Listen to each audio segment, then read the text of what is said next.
यो मेरो र यो तेरो हो भन्ने बानी छोडौं।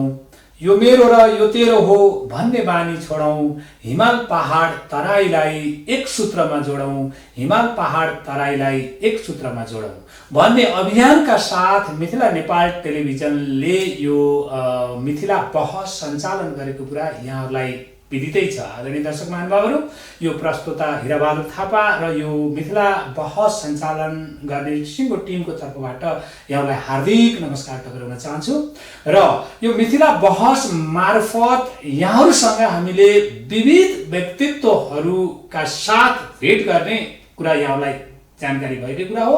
र आज पनि हामी त्यही सिलसिलामा एकजना यस्तो व्यक्तित्व लिएर यहाँहरू माझ हामी उपस्थित भएका छौँ र पक्कै पनि उहाँले यहाँहरूलाई अहिले जुन नेपाल कम्युनिस्ट पार्टीको स्थायी कमिटीद्वारा जुन निर्णय भएको छ, बैठकबाट निर्णय भएको छ, त्यसको बारेमा पनि उहाँले के फ्याक्ट त्यहाँभित्रका कुराहरू जानकारी गराउनु होला। एउटा अर्को चाहिँ 2 नम्बर प्रदेशको वास्तविक अवस्था के हो त्यसको बारेमा पनि उहाँले जानकारी गराउनु नै हुनेछ।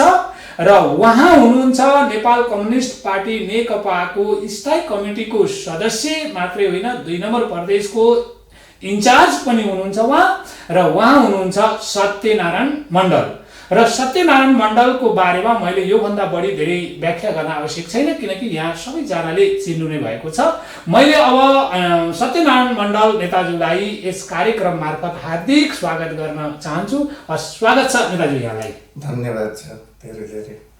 पक्कै पनि यहाँ आइदिनु भयो र एउटा हरेक हिसाबले प्रबुद्ध व्यक्तित्व, राजनीतिक हिसाबले लामो अनुभव भएको व्यक्तित्व यस मिथिला नेपाल टेलिभिजनको मिथिला बहसमा आइदिनु नै हाम्रो लागि पनि 2 नम्बर प्रदेशको लागि केही अलिकति सकारात्मक र अलिकति निर्माणात्मक कुराहरू हामीले यस टेलिभिजनबाट पठाउन सक्छौँ भन्ने हामीलाई आशा लागेको छ। पक्कै पनि हाम्रो यो आशा पुरा हुनेछ।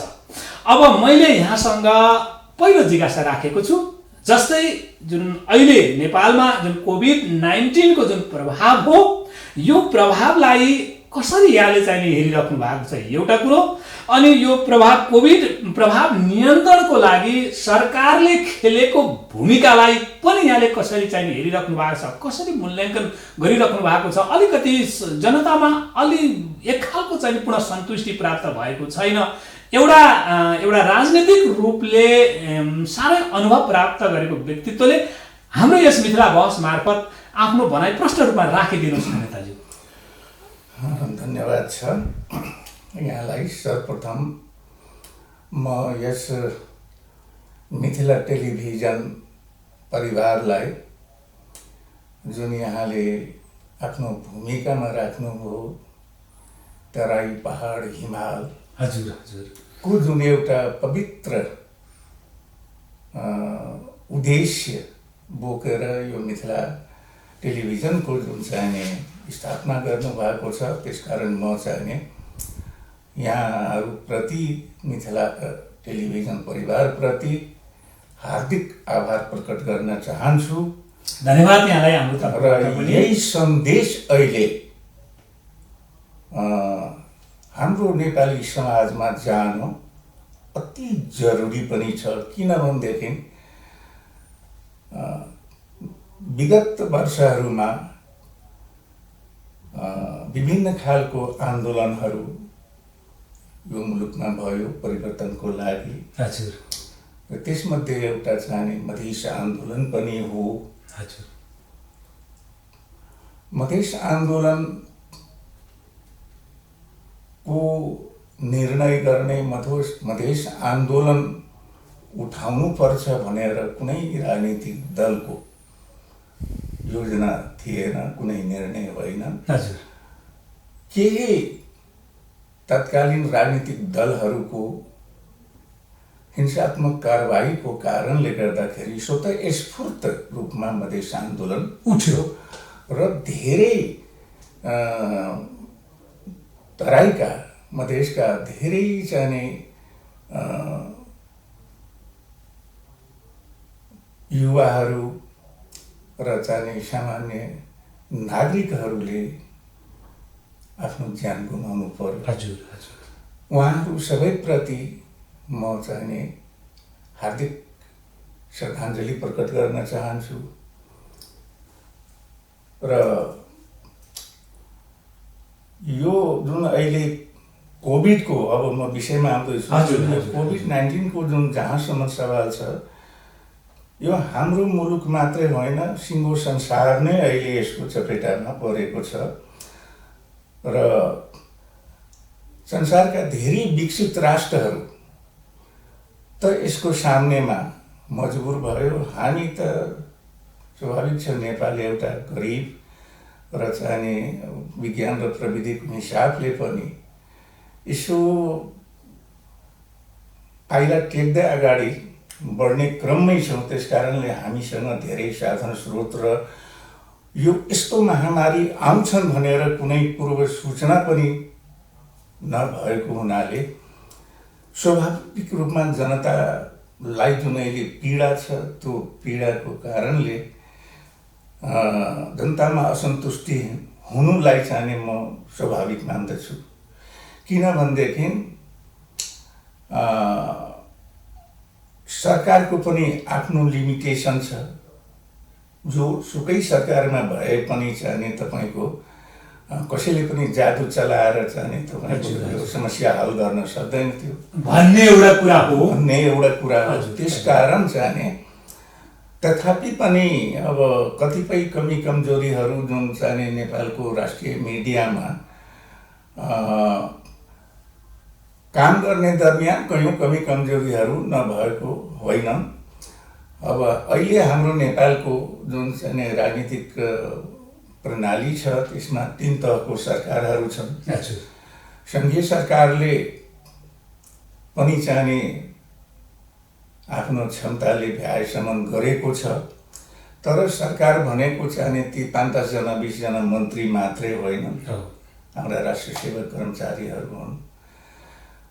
म देखिरहेको छु नेपालका चाहिने होइन डाक्टरहरू स्वास्थ्य कर्मीहरू जति छन् उहाँहरू अग्रपङ्क्तिमा गएर आफ्नो जीवनको बाजी लगाएर चाहिने जनताको सेवा गरिरहेका छन्। त्यस्तै चाहिने सुरक्षाकर्मीहरू पनि अहोरात्र हाम्रो 1800 किलोमिटर लगभगको बोर्डर खुल्ला छ। प्रमुख समस्या भनेको हाम्रो चाहिँ यो अहिले यो महामारी को सन्दर्भमा सीमा खुल्ला रहेको हुनाले हैन त्यसको बढी प्रभाव र चाहिने यो सदियौंदेखि चाहिने हाम्रो चाहिने बिना रोकटोक आवत जावत भइरहने हुनाले यताका मानिस पनि चाहिने हैन उता जान्छन्, जति नै कडाई गरे पनि छिर्छन्, उताका पनि यता आउँछन्। यही बीचमा कतिपय मानिस त आफ्नो नितान्त नाता कुटुम्ब भेट्न पनि जान्छन्, कतिपय गलत इन्टेन्सनले आउने जाने गर्छन्। अब यी कुराहरू पनि राष्ट्रिय मिडियाहरूमा आइसकेको छ। त्यसपछि चाहिने अब स्थानीय प्रशासनहरू पनि अलिकता चाहिने सजग भएका छन्। यी कुराहरू छन्। त्यसकारणले गर्दाखेरि यो महामारीबाट चाहिने अब हामीले चाहिने अब पार पाउनको लागि निश्चित रूपमा 3टै तहको जुन सरकार छ,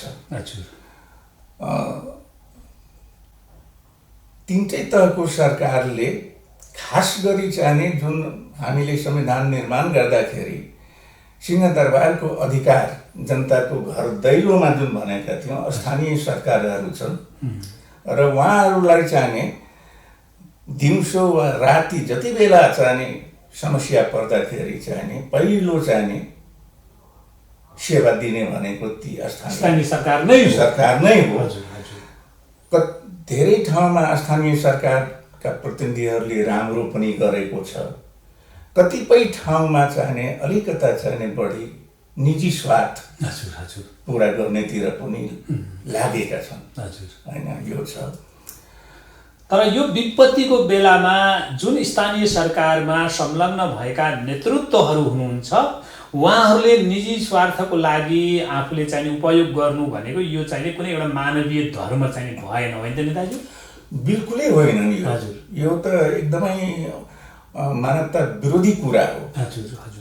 अहिले आफूसँग यो सरकारी साधन स्रोतको त कुरा छोडौँ, कैयौँ चाहिने समाजसेवीहरूले अहिले चाहिने राहतहरू आफ्नो किसिमले वितरण गरिरहेको छ। विभिन्न सञ्चार माध्यमहरूबाट पनि देख्छौँ चाहिने यो उपत्यकामै पनि चाहिने कसलाई समस्या पर्यो, कसलाई खान छैन, कसलाई चाहिने अब जान छैन, विविध समस्या, घर भाडा छैन, अब त्यस्ता समस्याहरू पनि चाहिने दाताहरूले हैन, जो मानवतावादी हुन्, जसको मानवीय हृदय छन्, उनीहरूले त्यो गरिरहेको छन् भनेदेखि अर्कोतिर यो त चाहिने एकदम पुरै अब दानवीय प्रवृत्ति हो। त्यसको चाहिने आफ्नो निजी स्वार्थलाई छन्। त्यो मान्छे हो, मान्छेमा विविध खालका आफ्ना स्वार्थहरू हुन्छन्, तर कम्तीमा पनि विपत्तिमा सबैले यो चाहिने विपत्ति सामना गर्नको लागि एकजुट हौँ र यो विपत्तिको चाहिने खालको चाहिने यसलाई किनारा लगाउँ भन्ने यहाँको चाहिने निष्कर्ष आयो।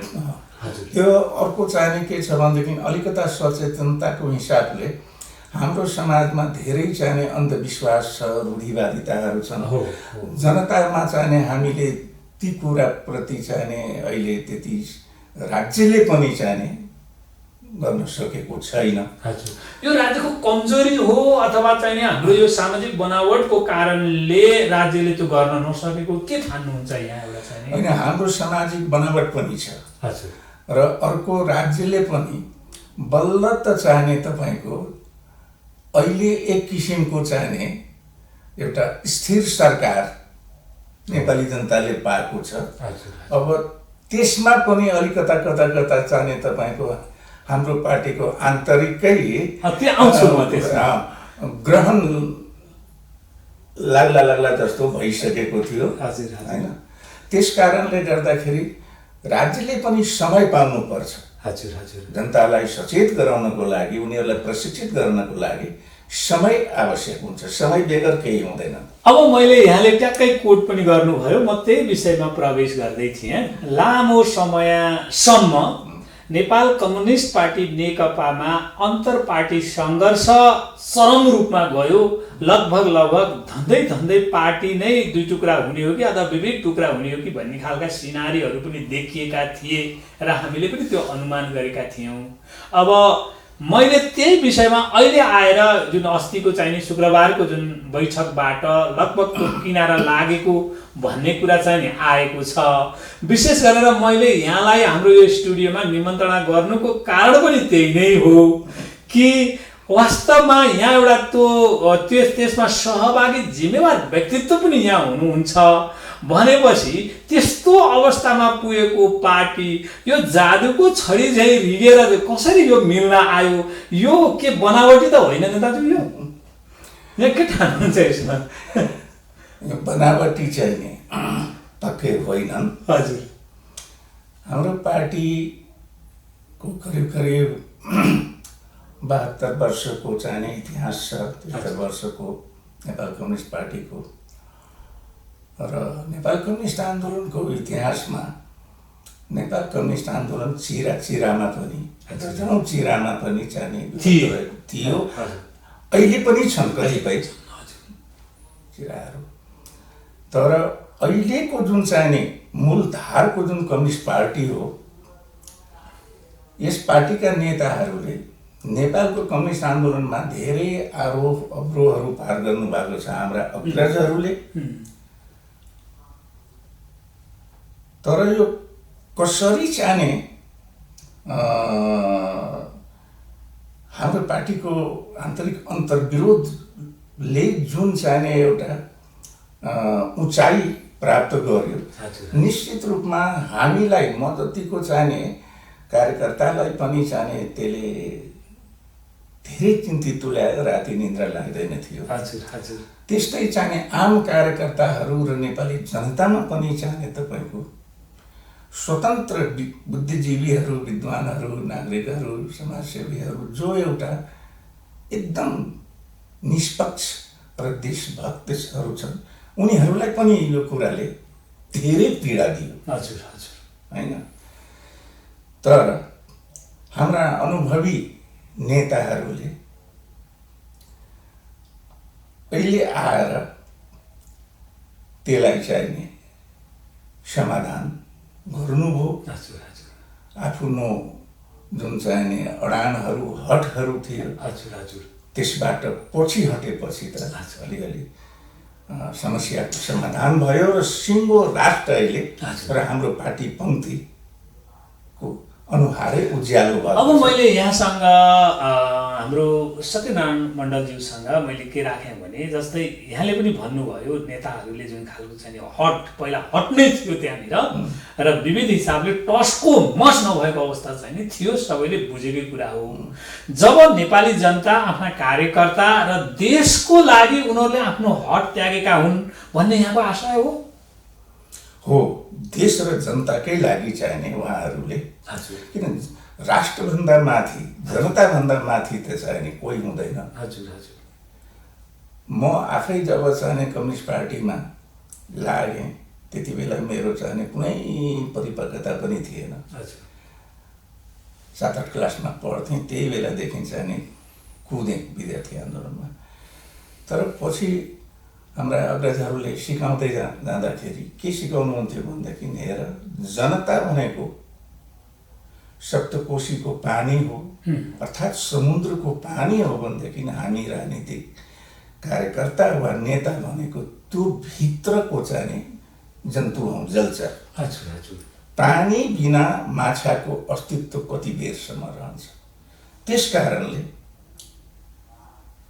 जनताभन्दा माथि देशभन्दा माथि त चाहिने कोही हुँदैन।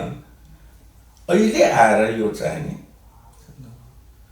यो हाम्रो पार्टीमा मात्रै होइन, हजुर हजुर सिङ्गो नेपाली समाजमा छ। म एउटा चाहिने यहाँलाई सानो कथा सुनाइदिन्छु, एकदम छोटोमा। प्लिज प्लिज हजुर। जसरी यो काठमाडौँको सहरमा या देशका विभिन्न सहरमा जुन विभिन्न माल सामान बेच्न हिँड्छन् नि मान्छेहरूले, कोही फलफुल, कोही सागसब्जी, कोही माछा मासु, कोही लोहा लक्कडका सामानहरू विविधमा, त्यस्तै एकजना चाहिने तपाईँको एउटा सामान्य नागरिकले चाहिने त्यो तराईतिर जुन खजुरको रुख हुन्छ त्यसको पातको चाहिने पङ्खा बनाएको हुन्छ गर्मीमा हम्किनको लागि। पङ्खा चाहिने बेच्दै हिँडेको रहेछ। अनि पङ्खा लिने पङ्खा लिने पङ्खा भन्दै चाहिने गराउँदै हिँडिरहेको छ। वास्तवमा थियो खजुरको पात। अनि उसले चाहिने जसलाई आवश्यकता छ उसले किन्थ्यो। अब गर्मीमा त पङ्खा चाहिन्छ, त्यति बेला बिजुली थिएन, केही थिएन। अनि 100 वर्षको ग्यारेन्टी छ भनेर जाने त्यो बेच्नेले भन्थ्यो। ऊ हिँड्दै जाँदाखेरि यसरी नै भनौँ न, अब नारायण हिँडी दरबारको छेउबाट चाहिने हिँडिरहेको थियो र यस्तै कराउँदै गइरहेको थियो। राजाको कानमा सुन्यो, राजा दरबारमा बसेको छ चाहिने, अब धेरै मानिसहरू छन्, अनि 100 वर्षको ग्यारेन्टी भनेर भन्दाखेरि अनि चाहिने उसले बोलाउन लगाए। राजाले बोलाएपछि यो के गर्न खोजेको तिमीले, यो झुठो प्रचार, यो पङ्खा 100 वर्ष टिक्छ। अनि उसले भन्छ महाराज टिक्छ, म झुठो बोल्दिनँ, टिक्छ। कसरी टिक्छ महाराज? टिक्छ, म 100 वर्षको ग्यारेन्टी दिन्छु भनेर उसले भन्यो। उसले डिक्लिएपछि जब टिकेन भनेदेखि त महाराज म यो राज्यबाट कहाँ जान्छु, मलाई चाहिँ पक्रेर ल्याएर फाँसी दिए हुन्छ, मृत्युदण्ड दिए हुन्छ। राजा त उसको कुरो स्वीकार्न बाध्य भयो। अनि चाहिने राजाले पनि 2-4वटा किने। किनेपछि ऊ हिँड्यो त्यहाँबाट, त्यो व्यापारी पङ्खा बेच्ने। राजाले यसो चाहिने गर्मीको बेलामा अब एक्लै भए बेलामा यसो पङ्खा चाहिने हम्किन थाले। पङ्खा त 1 हप्तामै चाहिने त खत्तम भयो। राजालाई त साह्रै रिस उठ्यो। अब यो फटा आउँछ कि आउँदैन? राजालाई जब झुक्यायो, ठग्यो, त जनतालाई यसले के बाँकी राख्छ भन्ने कुरो मनमा सोच्दै थियो। यस्तै समय बित्दै जाँदा ठ्याक्कै 15 दिनमा त ऊ फेरि चाहिने तपाईँको पङ्खा एक भारी बोकेर अनि बेच्दै हिँड्दै त्यहाँसम्म आइपुग्यो। फेरि राजाले सुन्यो अनि बोलाएपछि चाहिने राजाले भन्यो तँलाई के गरौँ लु भाम, तैँले अस्ति 100 वर्षको ग्यारेन्टी दिइस्, तेरो पङ्खा त 1 हप्ता पनि चाहिने टिकेन। अनि त्यो पनि चाहिँ तपाईँको व्यापारीले भन्छ सरकार कसरी टिकेनन्, 100 वर्षको ग्यारेन्टी छ, कसरी चाहिँ एक हप्तामा पंखा भाँचिन्छ, अलिक छोट्याउन पर्ला भनेपछि राजाले भन्छ होइन सरकार, मलाई विश्वास लाग्दैन, कसरी चाहिँ हजुरले हम्किनु भयो, ए मूर्ख, पंखा कसरी हम्किन्छ, यसरी यसरी हम्किन्छ, यही त गल्ती हो, हजुरले पंखा लिनुभयो तर चलाउने तरिका त मसँग सोध्नु भएन, मैले बताइनँ त गल्ती मेरो हो कि हजुरको हो। उसले चाहिँ एकदम दृढतापूर्वक भनेपछि अनि राजाले कसरी चलाउनु पर्छ त, उसले भन्यो हो अहिले भयो सरकार, पंखालाई यसरी समाउने अनि चाहिँ पंखालाई चाहिँ समाएर यसरी स्थिर राख्ने, आफू यसरी चाहिँ हलिने हो, आफू यसरी हलिने हो। यत्रो देशमा परिवर्तन आयो, सिस्टम आयो, हामी नेताहरू, हाम्रा समाजका धेरै ठुल्ठुला विद्वानहरू आफूलाई परिवर्तन गरे त्यो सिस्टम अनुसार। त्यो देखियो अहिले। हजुर हजुर हजुर।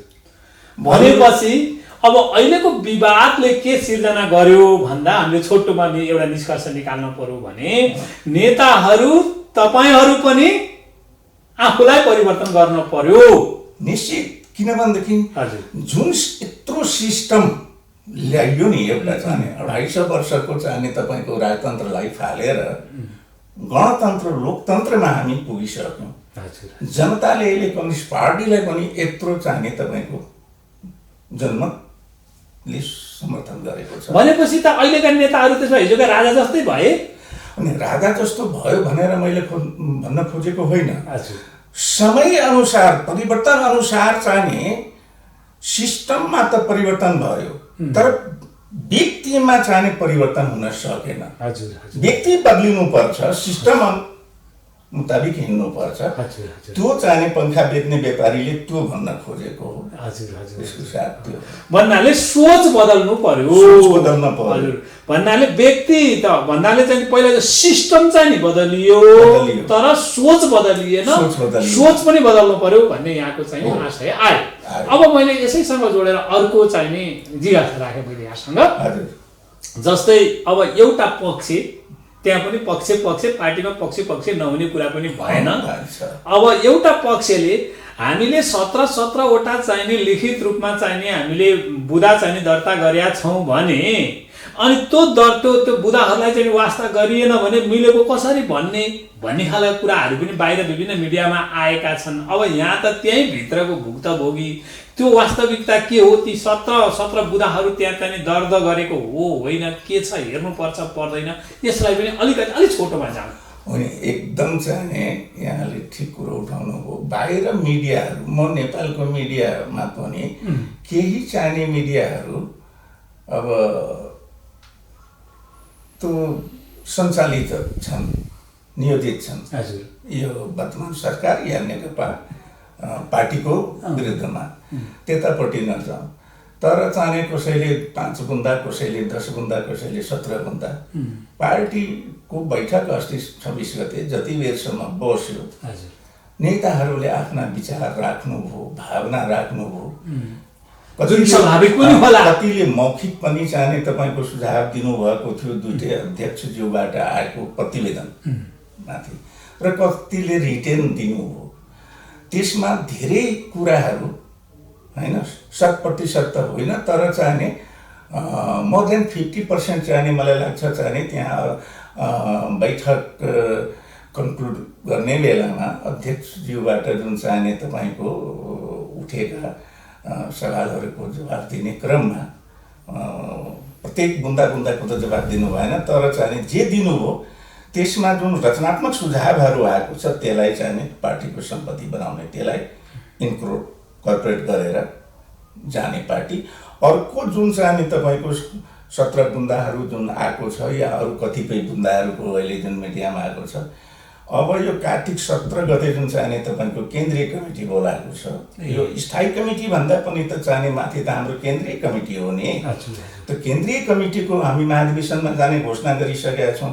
त अब 17 गते कार्तिकमा जुन बैठक बस्छ, त्यो बैठकमा चाहिँ यी सारा कुराहरू लगिन्छ र त्यही छलफल हुन्छ। अब सचिवालयमा पनि छलफल हुन्छ। केन्द्रीय कमिटीको लागि त प्रस्ताव तयार गर्ने त चाहिने तिनै सचिवालय हो। हाम्रा धेरै अग्रणी नेताहरू त सचिवालयभित्र हुनु भनेपछि त्यो दर्ज गरेको चाहिँ 17वटा बुँदा अथवा सहमति असहमति के हुन् त्यो कुरा यहाँले जान्नुहुन्छ। त्यो सम्पत्ति हो, त्यसलाई केन्द्रीय कमिटीमा लगिन्छ। असहमति खासै चाहिने नभनौँ, यो कदमको चाहिने सबै नेताहरूले जसलाई अहिले मिडियाले जुन रूपले उठाएको छ, दुईटै अध्यक्षलाई चाहिने तपाईँको धन्यवाद पनि ज्ञापन गर्नुभएको छ। बाहिर जुन आएको छ त अनि म कसरी हाम्रा ती नेताहरूलाई म चाहिने होइन, उहाँहरूले होइन यस्तो गर्नुभयो उस्तो गर्नुभयो भन्न उचितै हुँदैन, अन्याय हुन्छ। अब यसैमा चाहिने अर्का एउटा अलिक कडा टिप्पणी, अब यो के हो? हामीले त मिडिया विभिन्न छलफल, अब यहाँ त त्यही पार्टीको बैठकमा बसेको हुनाले अब वास्तविकता के हो, अलिक यस हाम्रो मिथिला नेपाल टेलिभिजनको यो मिथिला बहस मार्फत जनतालाई यथार्थ कुरो त जानकारी गराइदिनु। यो थियो रे, यस्तो भन्या थिए रे भन्दा पनि यहाँ एउटा सहभागी व्यक्तित्वको नाताले यहाँको भनाइ त अचुक हुन्छ। अब अर्को एउटा टिप्पणी के छ भने ब्रेन ट्युमर भएको चाहिने बिमारीलाई अपरेसन गर्नुपर्ने ठाउँमा नुरानी तेल घसेर पनि सन्चो हुन्छ भन्ने खालको कडा टिप्पणी आएको कुराहरू पनि यहाँ उठेका छन्। यसको बारेमा पनि यहाँले अलिकति प्रश्न पारिदिनु पर्यो। त्यो एकदम सही कुरा हो। यो चाहिने कुनै नेताप्रतिको चाहिने मतलब प्रहार होइन, व्यङ्ग्य होइन। यो चाहिने हाम्रो पार्टी महाधिवेशनमा जाँदैछ। वर्तमान जुन चाहिने स्टेज हो नेपाली सर्वहारा क्रान्तिको, हामी कुन स्टेजमा पुगेका छौँ? हामी नौलोजनवादी क्रान्ति पुरा गरिसकेर हामी समाजवादी क्रान्तिमा छौँ या के छौँ, केमा छौँ? हाम्रो कमरेड घनश्याम भुषालजीले बोल्ने क्रममा छोटोमा उहाँले यो कुरो राख्नुभयो कि चाहिने रोग चाहिने टाउकोमा छ, ब्रेन ट्युमर भएको छ, हामीले गर्नुपर्ने चाहिने तपाईँको चाहिने शल्यक्रिया, तर हामी नुरानी तेल लगाउँछौँ भन्नुको मतलब जुन चाहिने तपाईँको सार कुरा हो। अहिले यो ठहर गर्नुपर्ने, हामी वैचारिक बहसहरू गरेर कि हामी कुन ठाउँमा चाहिने अहिले पुगेका छौँ, भर्याङको कुन खुड्किलामा हामी छौँ अहिले। यो नौलोजनवादी काल हो होइन कि पुँजीवादी काल हो या के हो, त्यो सन्दर्भमा भन्नुभएको हो। किनभनेदेखि यो चाहिने एक्लै कसैले होइन, यो त बहसै सञ्चालन गर्नुपर्छ। यो राष्ट्रिय स्तरमा बहस सञ्चालन गरेर यसको छिनोफानो त चाहिने अन्तिममा महाधिवेशनबाटै हुन्छ। यहाँको आशय भनेको त्यो जुन त्यो ब्रेन ट्युमरको बिमारलाई नुरानी तेल घसेर हुँदैन भन्नुको अर्थ कुनै व्यक्तिप्रति चाहिँ लक्षित होइन, हामी कुन ठाउँमा छौँ र कसरी जानुपर्छ, यो किटान हुन आवश्यक छ भन्ने आशय थियो भन्ने यहाँले चाहिँ भन्न खोज्नु भएको हो। उहाँको भनाइको आशय त्यही हो। त्यो कुनै नेता कुनै व्यक्तिप्रति लक्षित होइन। सिङ्गो पार्टी हामी अहिले कहाँ उभिएका छौँ, त्यो पहिचान गर्नुपर्छ कि त्यसमा दुविधा रहनु हुँदैन। सिङ्गो पार्टी पङ्क्ति त्यसबाट प्रशिक्षित हुनुपर्छ। यो बिल्कुल चाहिने तपाईँको दार्शनिक कुरा हो होइन, सैद्धान्तिक कुरा हो कि अहिले चाहिने नेपालको जुन यो वर्तमान चाहिने चरण हो 62-63 को आन्दोलनपछि क्रान्ति सम्पन्न भयो भन्छौँ हामी, त हामी अहिले कुन स्टेजमा छौँ? नेपालको दलाल आर्थिक क्षेत्रमा सामाजिक क्षेत्रमा दलाल नोकर पुँजीपतिहरूको भनेपछि अब त्यो ब्रेन ट्युमरको अपरेसन भनेको चैत्रको 25 देखि 30ले गर्छ भन्ने चाहिँ यहाँको निष्कर्ष निक्ल्यो। बहस त्यहाँ जान्छ, कतै कसैप्रति लक्षित होइन। उहाँको त्यो एकदम पवित्र पार्टीको हितमा उहाँले चाहिँ आफूले बुझेको पढेको जानेको कुरा गर्नुभएको। अब मैले यसैसँग जोडेर एउटा जस्तै पहिला चाहिँ नि के उठ्या थियो भने भागबण्डाको कुरा, पदीय भागबण्डाका कुराहरू दुवै पद चाहिँ नि राजीनामा दिनै पर्छ भन्ने एउटा पक्ष थियो, अनि दिँदै दिँदैन भन्ने अर्को पक्ष थियो, र अन्तिममा गएर फेरि चाहिँ नि यो नीति सिद्धान्त र यो चाहिँ नि पार्टीको चाहिँ नि गतिका कुरालाई चाहिँ नि उठाइएको हो, पदीय कुरा होइन यो भन्ने खालका कुराहरू पनि भएको थियो। तर अन्तिममा आएर त फेरि भागबण्डा त भयो नि, होइन र? ठिकै छ। हामी नेपालको राष्ट्रको हितको लागि कम्युनिस्ट आन्दोलन हामी एकीकृत गरेका छौँ। दुईटा पार्टी एकता भएको छ। अहिले 2.5 वर्ष भइसक्यो, एकताको काम पनि सम्पन्न भएको छैन। हामी नेपालीहरू हाम्रो जुन चाहिँ समाजको जुन चाहिँ तपाईँको संरचना छ, यो आर्किटेक्ट पूर्वीय दर्शनमा आधारित छ। पूर्वीय दर्शनलाई हामी धेरै चाहिँ अनुसरण गर्छौँ, मान्छौँ। तर यहाँ केही डिमेरिट पनि छ। हजुर, हाम्रा त्यति बेलाका ऋषि महर्षिहरूले यति बेला चाहिँ हाम्रो दर्शनका चाहिँ आविष्कार गरे। निश्चित रूपमा हामी पश्चिमी दर्शनभन्दा चाहिँ एडभान्स छौँ, आफूलाई ठान्छौँ। तर हामी चाहिँ आज पश्चिमाहरूभन्दा पछि परेका छौँ। त्यसका पछाडिका कारण पनि हाम्रो जुन पूर्वीय समाजको चाहिँ जुन तपाईँको इन्जिनियरिङ हो, आर्किटेक्ट, त्यो गलत छ। त्यस कारणले जब जुन समाजका हामी उपज हौँ, त त्यो गलत चिजको प्रभाव त हामी व्यक्तिमा पनि पर्छ नि। त्यही कुरा यता पनि देखियो। किन भनेदेखि हाम्रो आर्किटेक्ट कस्तो छ पूर्वीय समाजको, होइन? मार्क्सले पनि युरोपमा, अमेरिकामा चाहिँ तपाईँको जे देख्यो त्यसको डायग्नोसिस गर्नु हो, डक्टरी, होइन? रोग निदान भयो, लेनिनले गर्नु हो। तर हाम्रो पूर्वीय समाजमा एउटा फरक चिज छ। सामन्तवाद, पुँजीवाद मात्रै छैन, यहाँ जातिवाद छ। हाम्रो पूर्वीय दर्शन अनुसारको जुन हाम्रो पूर्वीय समाजको जुन संरचना हो, यसको आर्किटेक्ट, यसमा चाहिँ तपाईँको 4 तल्लाको विशाल महल छ, तर न सिँढी छ न लिफ्ट छ। तलको तलै बस्ने, माथिलाई तल ओर्लिनै नपर्ने। भन्नुको मतलब यो चतुर्वर्ण को जुन जातिवादको व्यवस्था हो, सबभन्दा चाहिँ तपाईँको प्रमुख समस्या यो हो। यी कुरा चाहिँ लेनिन र मार्क्सले पनि एङ्गेल्सले पनि पढ्न पाएको थिएन, बुझ्न पाएको थिएन। भनेपछि यो जुन अभिजात वर्ग जुन छ, भनेपछि हाम्रो सत्यनारायण मण्डलज्यूले अथवा नेताज्यूले भनेको भनाइ अनुसार जुन नेपालमा एउटा अभिजात वर्ग छ, त्यो वर्ग जहिले पनि माथिको माथि भयो भन्ने आशय हो। अनि त्यो पनि हो, र चाहिँ हाम्रो समाजै त्यही किसिमले आज अनेक चाहिँ अन्धविश्वासका हामी शिकार भएका छौँ, होइन? जब एउटा समतल खेतहरू छन्, जमिनहरू, त्यसमा हामीले बाली लगाउँदाखेरि कति राम्रोसँग पानी सबै ठाउँमा जान्छ, गोडमेल राम्रो हुन्छ, राम्रो चाहिँ पैदावार दिन्छ, उब्जा दिन्छ। जो खेत अग्लो होचो आबड खुबड छ, त्यसले राम्रो पैदावार दिन्छ, दिँदैन। त्यो उबड खबडकै दृश्यहरू देखिएको अहिलेको यो असन्तुष्टि होइन। असन्तुष्टि हाम्रो समाजै त्यस्तो छ। हामी त्यो समाजका उपज हौँ, हामीमा देखिनु स्वाभाविक हो। बिस्तारै धुँदै जानु पर्ला। हो, त्यो धुँदै जानुपर्छ। अब मैले चाहिँ के गरेँ भने यहाँ शक्तिशाली पार्टीको, शक्तिशाली सरकारको, र फेरि मैले अर्को पनि जोडेँ, शक्तिशाली नेता। शक्तिशाली होइन, हजुर। त्यसमा पनि यहाँ 2 नम्बर प्रदेशको नेता हुनुहुन्छ। नेकपाको स्थायी कमिटीको सदस्य, प्रदेश नम्बर 2 को यहाँ इन्चार्ज।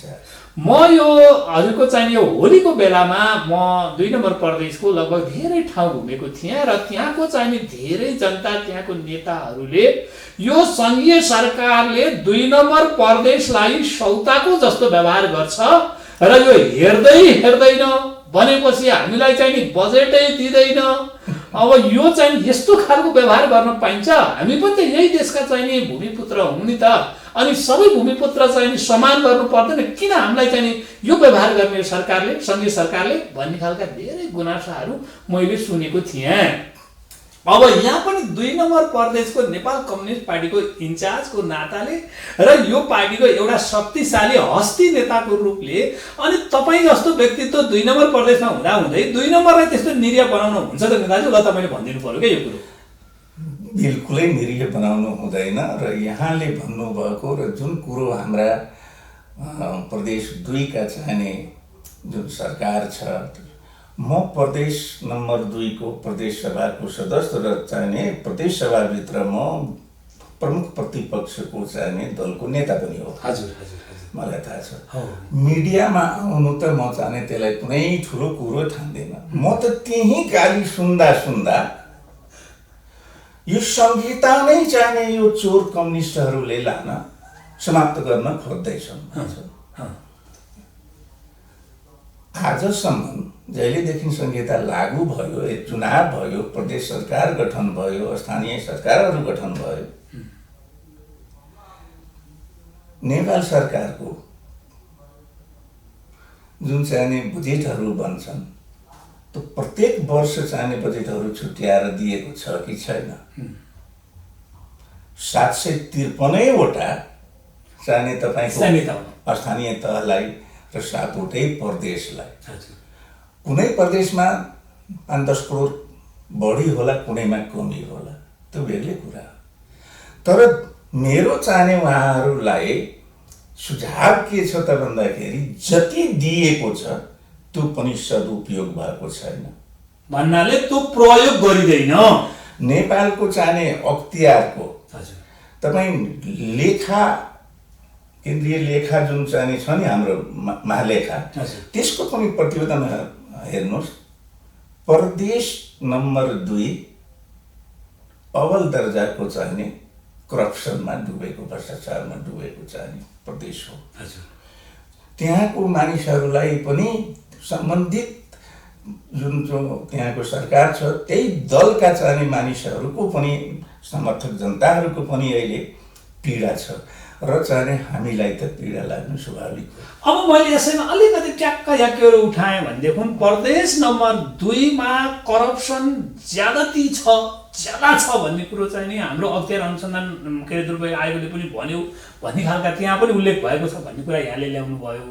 अब त्यही प्रदेशको यहाँ चाहिँ नि प्रमुख प्रतिपक्षी दलको यहाँ चाहिँ नि नेता पनि हुनुहुन्छ। त्यसो हो भने त्यो करप्सन रोक्नको लागि, त्यो करप्सनलाई नियन्त्रणमा लिनको लागि अनि यहाँको भूमिका केही रहँदैन? जरुर रहन्छ। हामीले कुरो उठाउने हो। हामी त्यहाँ चाहिने अब जम्मा 4 वटा पार्टी थियो हिजो, अब 3 वटा पार्टी भयो। एउटा चाहिने नेकपा होइन, अब एउटा चाहिने समाजवादी फोरम थियो होइन, र राजपा र नेपाली काङ्ग्रेस। तर तपाईँको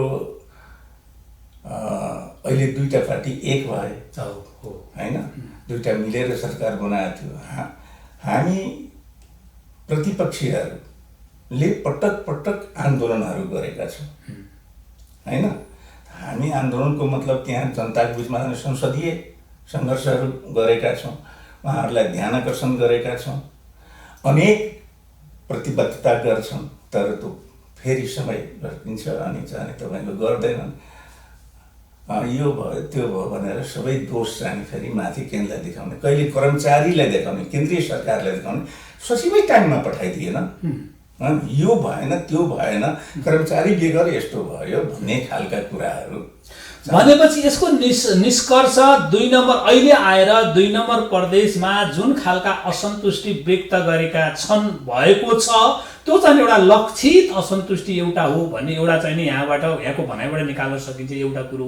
अर्को कुरो सरकारले नै त्यहाँ चाहिँ के विकास निर्माण गर्ने कुराहरूमा सरकार नै 2 नम्बर प्रदेशको सरकार नै के त्यति तपाईँको चाहिँ तदारुक त नभएको भन्ने आशा हो यहाँको? होइन।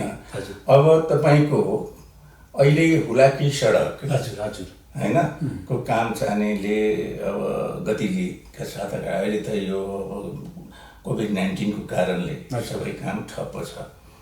ती काम चाहिँ तपाईँको अब निर्माण भइरहेको छ अरू प्रदेश जस्तै 2 नम्बर प्रदेशमा पनि।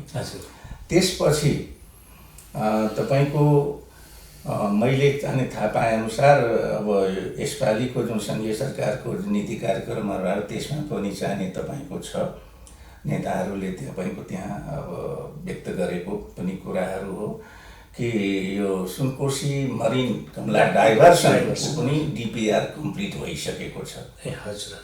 डिपिआर कम्प्लिट भइसकेपछि अब त्यो त त्यहाँ चाहिँ भनेको त 2 नम्बर प्रदेशमै लक्षित गरेर डाइभर्सन गरिएको हो। त्यहाँबाट त त्यो पानी त अन्त त कुनै प्रदेशमा जाँदैन 2 नम्बरै हो जानुपर्ने। एक त्यो अर्को चाहिँ प्रधानमन्त्री केपी ओली 75 साल भदौ 2 गते हो हाम्रो धनुषा जिल्लाको एकजना शहीद हुनुहुन्थ्यो, शिक्षक हुनुहुन्थ्यो रामवृक्ष यादव। उहाँको के अरे यो जन्म जयन्ती मनाउँदा दुईटै पार्टी अध्यक्ष जानुभएको थियो अनि केपी ओली प्रधानमन्त्री पनि भएको हुनाले प्रदेश नम्बर 2 को सभालाई सम्बोधन गर्नुभयो होइन कि प्रदेश नम्बर 2 मा 70 को राजविराज खास गरी नगरपालिकामा नेपालको बहुतै सम्मानित गणतन्त्रवादी नेता रामराजा प्रसाद सिंहको नाममा स्वास्थ्य तथा विज्ञान प्रतिष्ठान बनाउने घोषणा गर्नुभएको छ। त्यसको लागि जमिनहरूको पनि व्यवस्थापन त्यहाँको चाहिने नगरपालिकाहरूले चाहिने भन्नाले त बन्ने कुरा निश्चित भएको छ। निश्चित भएको छ। अब यसपालिको पनि सायद उसमा परेको छ तर यो अब कोरोना महामारीले गर्दा। त्यसो हो भने अहिले सङ्घीय सरकार 2 नम्बर प्रदेशको जुन सरकार छ म त्यहाँ निकै घुमेको र त्यहाँबाट धेरै आवाज आएको हुनाले र यहाँ चाहिँ सत्ता पक्षको एउटा नेता सशक्त नेता र 2 नम्बर प्रदेशको इन्चार्जको नाताले अलि बढी यहाँलाई चाहिँ अझै टोकाउँ जस्तो मलाई लाग्यो के लाग्नुलाई चाहिँ नि हजुर अहिले तपाईँ के उहाँहरू चाहिँ नि त्यो कामहरू गरेको छ सरकारले सङ्घीय सरकारले 2 नम्बर प्रदेशलाई वास्ता गरेको नगरेको के गरेको छैन भन्ने कुरा होइन। यहाँ चाहिँ धेरै कुराहरू भएको छ बरु 2 नम्बर प्रदेशले किन यो खालको चाहिँ आरोप लगाइराखेको छ भन्ने एउटा आशय हो। बिल्कुल हो हजुर। त्यहाँको चाहिँ सरकार र ती दलका नेताहरूको होइन अब उद्देश्य नै चाहिने तपाईँको मधेसलाई टुक्र्याउने हो। हिजोसम्म उहाँहरूले त्यस्तै भन्दै आउनुभएको अहिले पनि त्यहाँ चाहिने प्रदेश सभामा पनि चाहिने कहिले काहीँ चाहिने तपाईँको अब त्यही कुरो व्यक्त हुन्छ। अब मैले यसमा थोरै अब हामी अब समयको उसभित्र पनि पऱ्यौँ बाउन्डरीभित्र पनि परिसक्यौँ र मैले दाजुलाई के भने जस्तै 2 नम्बर प्रदेशको जुन चाहिँ त्यो विकासको असन्तुष्टिको कारणले कतै यहाँ चाहिँ धार्मिक दङ्गा त हुने होइन। जस्तै मुस्लिम र चाहिने के अरे हिन्दू बीचमा कतै जनकपुरमा चाहिँ अलिक एक खालको झडप भयो रे भन्ने खालका कुराहरू पनि आएका छन् र त्यो विकास निर्माणसँगै जोडिएको र त्यो असन्तुष्टि त्यसरी पोखिएको पनि भन्छन् क्या नेताज्यू। अब के हो त्यसलाई कसरी समेट्ने कतै फेरि धार्मिक दङ्गामा त जाँदैन धार्मिक दङ्गामा जाँदैनन्। हजुर खोइ यो कहिलेको घटना हो मलाई थाहा भएको छैन त्यस्तो कुनै उग्र रूप लिएको पनि छैन हिन्दू मुस्लिमको तर चाहिने अब कतै कुनै अब एउटै समाजमा बसेका छौँ सामान्य असन्तुष्टिहरू देखिन्छन् कहिले चाहिने तपाईँको अब त्यसलाई चाहिने अब त्यो विकराल रूप चाहिने कसैले दिन खोज्छन् भनेदेखि त्यो अब गलत हो। तर गलत सामाजिक तत्त्वहरूले यस्ता घटनाहरू घटाउन प्रदेश 2 मा अहिले एउटा चाहिने रौतहटमा चाहिने अब केही दिन अगाडि झन्डै 1 महिना भयो एउटा चाहिने हनुमान मन्दिरको पुजारीलाई बेलुका भोजन गरिरहेको बेलामा गएर कञ्चरमा गोली हानेर मार्यो। अहिले 3 वटा चाहिने तपाईँको चाहिने दलितहरूको 2 जना पुरुष युवाहरू र 1 जना महिला बैठा भनेको चाहिने त्यो धोबी हैन जबकि महिलालाई चाहिने सामूहिक बलात्कार गरेर तपाईँको चाहिने उखु खेतमा त्यतिकै चाहिने अब त यस्तो चाहिने एउटा आतंककारीहरूले त जे पनि गर्न सक्छन्। यो घटना जुन छ अहिले देशव्यापी रूपमा खास गरी दलितमाथि केन्द्रित छ हैन त कमसे कम चाहिँ तपाईँको जनकपुरमै पनि चाहिँ त्यस्तो धनुषा जिल्लैमा त्यस्तो घटनाहरू घटेको छ। पुलिस कस्टडीमा मान्छे मरेको छ। रौतहटमा पनि अस्ति त एउटा त चाहिँ प्रहरीको कुटाइबाटै कस्टडीभित्रै उसको किडनी कुटाइले किडनी खत्तम भएर त मरेका हुन्। त अब यो कतै न कतै चाहिँ तपाईँको मलाई लाग्छ नियोजित छ। अनि यहाँहरू त नियोजित छ भने यहाँहरूले सचेतता कस्तो अपनाउनु भएको छ? असचेतता अपनाउनु पर्ला। हामी आफ्नो कार्यकर्ताहरूलाई सचेत गराएका छौँ र मैले चाहिँ व्यक्तिगत रूपले सरकारलाई पनि यो कुरामा चाहिँ सचेत गराएको छु कि 15 दिनभित्र 4-4वटा चाहिँ हत्या हुनु भनेको एउटा जिल्लामा, त्यो पनि चाहिँ एउटा दलित जातिहरूको यसभित्र कतै न कतै नियोजित केही षड्यन्त्र छ, केही छ। सरकारलाई चाहिँ बदनाम गराउने, देशमा शान्ति सुरक्षा छैन, यो कम्युनिस्टहरू चाहिँ तपाईँको हैन हत्या हिंसामा विश्वास गर्ने पार्टी हो। यो कारणले पनि चाहिँ तपाईँको केही न केही हैन यस्ता तत्त्वहरू छन्। नत्र त्यो एउटा चाहिँ साधुलाई किन मार्न गयो भनेपछि यो कुरामा सचेत बन्न पर्छ। सरकार, चाहे त्यो प्रदेश सरकार होस् चाहे सङ्घीय सरकार होस्, यो सबै सचेत बन्नुपर्छ भन्ने यहाँको आशय रह्यो। अब मेरो अन्तिम जिज्ञासा छ यहाँसँग। मेरो अन्तिम जिज्ञासा चाहिँ नितान्त यहाँसँग जोडिएको छ र त्यो के छ भने नेपाल भारत, मलाई यो अरू कसैले दिएको यो कुरा सोधिदिनुहोस् भनेर, नेपाल भारत सीमासँग सत्यनारायण मण्डललाई जोडेर हेरिन्छ र त्यो यहाँलाई चाहिँ नेपाल भारत सीमासँग जोडेर हेरिनु यहाँको के योगदानका कारणले अथवा के कारणले यहाँलाई त्यसरी जोडेर हेरिएको हो, यसको बारेमा पनि सोधिदिनुहोस्। उहाँबाटै अलिकति प्रश्न बाहिर ल्याइदिनुहोस् न भनेर चाहिँ भन्नुभएको थियो। अलिक छोटोमा होइन दाजु, यहाँले जुन प्रश्न उठाउनु भयो, जुन किसिमले यहाँलाई मबाटै सोध्न चाहने अब जुन व्यक्तित्वले कुरा गर्नुभयो राख्नुभयो, म त्यो उचाइको मान्छे होइन नेपालको। तर हो, यो नेपालको चाहिने जुन चाहिने धरती हो, भूगोल हो, त्यसप्रति मेरो चाहिने तपाईँको अगाध प्रेम र श्रद्धा छ। म जहिले पनि बोल्दाखेरि चाहिने तपाईँको यो मधेसी, यो पहाडे भनेर म बोल्दिनँ र चाहिने जहिले पनि चाहिने तपाईँको मधेस आन्दोलन हुँदा पनि यो टुक्रिन्छ अब चाहिने तपाईँको भन्ने खालका जति बेला कुरो आइरहेको थियो। यहाँ संविधान सभाभित्र जति बेला यो प्रदेशहरू कसरी निर्माण गर्ने हैन, आज त्यहीँका साथीहरूको चाहिने कारणले चाहिने तपाईँको यसरी टुक्रा काट्न पर्यो। मेरो संसदीय दलमा मैले चाहिने आफ्नो विचार भावना राख्दाखेरि त्यो नेपालको तमाम राष्ट्रिय मिडियाको चाहिने ब्यानर न्युज बनेको थियो र मैले के भनेको थिएँ कि चाहिने प्रदेश उत्तर दक्षिण नै हुनुपर्छ, उत्तर दक्षिण हुनुपर्छ। एक त्यो भन्नाले हिमाल पहाड तराई मिल्नुपर्छ। किन प्राचीन मिथिला भनेको जनक वंशले 48 पुस्ता राज्य गर्यो।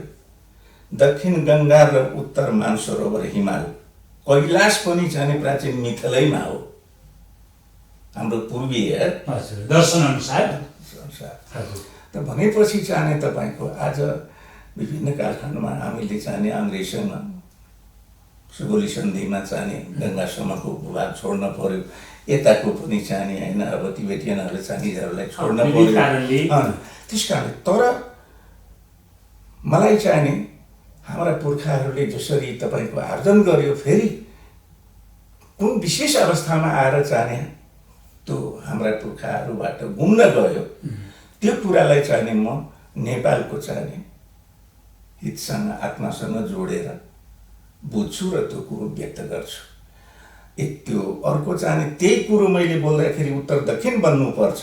त मेरो घरमा, म यहीँ थिएँ, मेरो घरमा चाहिने तपाईँको गएर मधेसी दलहरू 150-200 मान्छे मोटरसाइकल र जिपहरूमा गएर रोडमा गाडी रोकेर मेरो घरमा कोही थिएन, एउटा बुहारी थिइन्, कालो झन्डा गाडेर बुहारीलाई चाहिँ थानाम होइन बेइज्जती गर्ने कामहरू गर्यो। एक त्यो अर्को जब चाहने तपाईँको संविधान जारी भएपछि पहिलो जुन सरकार बन्यो निर्वाचित सरकार, त्यति बेला हाम्रो अहिलेको वर्तमान प्रधानमन्त्री त्यति बेला प्रधानमन्त्री हुनुभयो, म पनि त्यति बेला मन्त्री भएको थिएँ होइन। अनि तपाईँको म विराटनगर गएँ, एउटा चाहिँ धार्मिक कार्यक्रममा सहभागी हुन, मारवाडीहरूको एउटा चाहिँ धर्मगुरुहरू आएका थिए, त्यहाँ उनीहरूको ठुलो सम्मेलन थियो। त्यसमा जाँदाखेरि त्यहाँ चाहिँ तपाईँको भोलिपल्ट पत्रकार सम्मेलन भयो। अब चाहिँ तपाईँको त्यहाँ पत्रकारहरूले धेरै जिज्ञासा राख्यो, मैले जवाब दिएँ। मैले जवाब दिइसकेपछि अनि यो के अरे नाकाबन्दीको बारेमा उहाँहरूले केन्द्रित रहेर कुरा गर्नुभयो। मैले भने यो नाकाबन्दी नै हो, घोषित होइन, घोषणा गरेका छैनन्, तर चाहिँ हामीलाई नाकाबन्दी नै गरेको हो भन्ने कुरो गरेँ। अनि त्यसपछि एउटा पत्रकारको जिज्ञासा भयो कि अब यसपछिको चाहिँ स्टेप के हुन्छ दक्षिणको भारतको, अनि त्यसको पनि अब मैले उत्तर दिनु पर्यो। मैले भने केही पनि हुँदैन साथीहरू, यो 21औं शताब्दी हो होइन, दुनियाँ धेरै अगाडि बढिसकेका छन्। कुनै पनि शक्ति राष्ट्रले बधेधारी फौजलाई बन्दुक बोकाएर आएर कुनै साना राष्ट्रलाई कब्जा गर्ने अवस्था छैन। युग धेरै अगाडि बढिसक्यो। मैले भने राष्ट्रिय आन्दोलनहरूले चाहिँ यही शताब्दीभित्र धेरै चाहिँ संसारमा परिवर्तन ल्याएर, त्यस कारणले डर मलाई कुनै बाहिरी चाहिँ त्यो शक्तिको, ठुलो शक्तिको छैन। डर भनेको हाम्रो चाहिँ जुन बिना वर्दीको सेना छ, बिना वर्दीको सेना भनेको हामी स्वयं नेपाली, त्यो भनेको त जाने उनले लेखिदियो भारतीय फौज बिना वर्दीमा आएको 3वटा जाने विज्ञप्ति भारतीय दूतावासले मेरो विरुद्धमा निकाल्यो। तर म किन गर्थेँ, उनीहरूले फोन गरे दिल्लीबाट पनि, पत्रकारहरूले इन्टरभ्यू लियो। मैले भने यो हो भने डर हामीबाट छ, हाम्रो भित्रैबाट। बाहिरले हामीलाई केही गर्न सक्दैन, डर भने हाम्रो भित्रको मात्रै हो भन्ने हाम्रा अग्रजहरू पूर्वजहरूले भन्दै हुन्, के अरे आउनु भएको कुराहरू हो। सुतेकालाई खतरा हुन्छ, निदाएकालाई खतरा हुन्छ, जागेकोलाई के को खतरा हुन्छ। हामी आफू सचेत भएर जागिरह्यौँ भनेदेखि, आफ्नो देशको माटोको पहरेदार भएर चाहिँ उभियौँ भनेदेखि त अब हामीले लगभग हामी अन्तिममा पुग्यौँ। अब मैले चाहिने यहाँसँग यो मिथिला नेपाल टेलिभिजन, यहाँ चाहिने मिथिला प्रदेशको नेपाल कम्युनिस्ट पार्टीको इन्चार्ज, अब यो मिथिला नेपाल टेलिभिजनलाई यहाँले के सुझाव दिँदै अथवा कस्तो खालको चाहिँ शुभकामना व्यक्तै जान चाहनुहुन्छ, प्लिज त्यति पनि गरिदिनुहोस्। 1 मिनटभित्र यसलाई चाहिँ सिधाइदिनु पर्ला। मलाई त आज चाहिँ यति खुसी लाग्यो कि मिथिला संस्कृति धेरै प्राचीन संस्कृति हो, समृद्ध, र हाम्रो यो मिथिला प्रदेशलाई प्राचीन कालमा चाहिँ तपाईँको शिक्षा मतलब ज्ञानको खानी भनेर चाहिँ हाम्रा ऋषि महर्षि पूर्वजहरूले भन्थे। कमसेकम तपाईँले त्यही मिथिलाको नाउँबाट, मिथिला जुन त्यति बेला राष्ट्र थियो, राज्य थियो, त्यसको नाउँबाट जुन यो चाहिँ सञ्चार माध्यम खडा गरेर जुन चाहिँ तपाईँले गर्नुपर्छ, कमसेकम त्यसको मर्मलाई जनमा पुर्याउनु पर्छ। र चाहिँ हाम्रो एकदम जाने जुन बिचमा हाम्रो नेपालीहरूको चाहिने जुन अपनत्व, हाम्रो सौहार्दतामा जुन चाहिने गलत तत्त्वहरूले यो कोणबाट, जातिगत कोणबाट, होइन भूगोलको कोणबाट चाहिने जुन किसिमले त्यसमा आँच पुर्याउने काम गर्यो, कमसेकम त्यसलाई चाहिने एकदम नेपाली जनताहरूलाई र चाहिने मिथिलाको पनि चाहिने संस्कृति, मिथिलाको जुन चाहिने उचाइ हो, जुन महानता हो, त्यसलाई चाहिने तपाईँहरूले चाहिने यसलाई चाहिने अगाडि बढाउन मा प्रयत्न गर्नुहोस् र चाहिने तपाईँहरूले सफलता अवश्य पाउनुहुन्छ। यो धेरै महान चाहिने काम यहाँहरूले थाल्नु भएको छ। मेरो यसको लागि धेरै धेरै धन्यवाद छ। यहाँलाई पनि हाम्रो तर्फबाट धेरै धेरै धन्यवाद। आदरणीय दर्शक महानुभावहरू, मेरो तेरो होइन अब हाम्रो भन्नुपर्छ, मेरो तेरो होइन अब हाम्रो भन्नुपर्छ, हिमाल पहाड तराई सब राम्रो बन्नुपर्छ, हिमाल पहाड तराई सब हाम्रो राम्रो बन्नुपर्छ। आदरणीय दर्शक महानुभावहरू, हामीले यही अभियानका साथ मिथिला नेपाल टेलिभिजन मार्फत दिनादिन दिनै यस्ता खालका चाहिँ सन्देशहरू पठाइरहेका छौँ र अझै हामी भन्ने गर्छौँ मिथिला नेपाल टेलिभिजन सबैको लागि, सधैँको लागि। मिथिला र नेपालको जुन एउटा भावना हो त्यो भावनालाई चाहिँ नि समेट्नको लागि मिथिला नेपाल टेलिभिजन सधैँ हामी यसैको लागि पर्नेछौँ। यही भनाइका साथ आज हाम्रो नेताजी सत्यनारायण मण्डलजी हुनुहुन्छ, उहाँको यो भावनालाई यहाँहरूले चाहिँ सारा समाजमा पुर्याइदिनु यहाँहरूको कर्म र धर्म पनि हो।